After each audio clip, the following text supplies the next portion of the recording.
Now, there is to be a review of security at all United States naval bases after yesterday's mass shooting in Washington, D.C. that killed 12 people. The gunman, 34-year-old Aaron Alexis, had full security clearance to work at the Washington Navy Yard in spite of a history of mental illness and gun-related arrests. And tonight, Channel 4 News can reveal more of the background of the former Navy reservist who'd often complained of racial discrimination. Jonathan Rugman has this report from Washington. We got a report on the fourth floor, a male with a shotgun, multiple shots fired, multiple people down. It was Washington's worst violent incident since the September the 11th attacks. A gunman shooting 12 people dead inside America's oldest naval base before police shot him.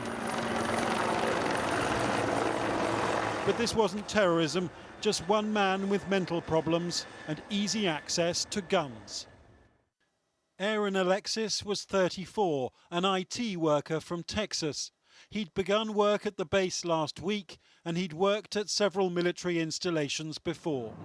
But it wasn't until yesterday that his violent past finally exploded into bloodshed and mayhem. Alexis firing from the fourth floor balcony of this building, one of his victims killed at point-blank range. We heard a gunshot, and then another, and running feet, and all sorts of things. Must have been terrified. It was. 3 years ago, Alexis was arrested for firing a bullet into his apartment ceiling. He said he was cleaning his gun. But 7 years before that, he'd been arrested for shooting out the tires of a car in a fit of rage. One of his friends says he was obsessed with violent video games. He didn't come out of his room much. Like I said, he played a lot of them online games where they were shooting all the time. And we would joke with him about that sometimes because they were like, well, you know, his computer screen was like lifelike. It was big. And it was like, wow, you know, it's like you're shooting people a lot, you know, and we would joke about that. He worked at this Thai restaurant in Texas till a few months ago, and he went on holiday to Thailand last year.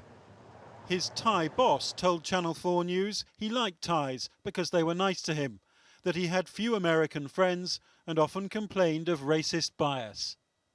Officials now say Alexis was treated for paranoia last month and had been hearing voices in his head, but the US Navy never declared him medically unfit to work here. Perhaps the two biggest questions Americans are asking themselves are these.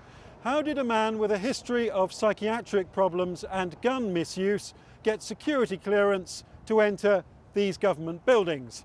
And how did he get a gun inside as well, into a government complex in the heart of America's capital? Alexis bought a shotgun from this dealer in Virginia and then picked up 2 handguns from policemen he had shot at the scene.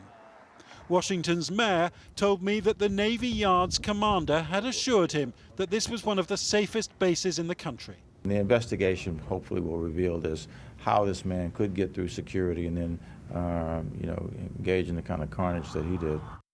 Is this going to reignite the debate about gun control? Because it feels like we've been down this road so many times before and nothing really changes.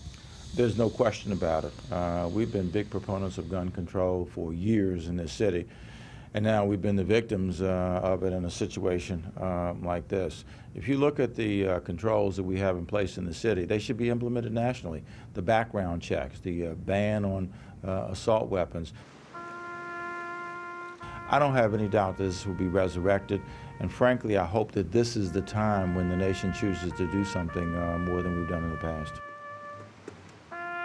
But on yet another day of gun-related national mourning, the debate here is not really about weapons. It's about whether cuts to the federal budget mean that vetting procedures at government buildings are now too lax. Jonathan Rugman, Channel 4 News, Washington.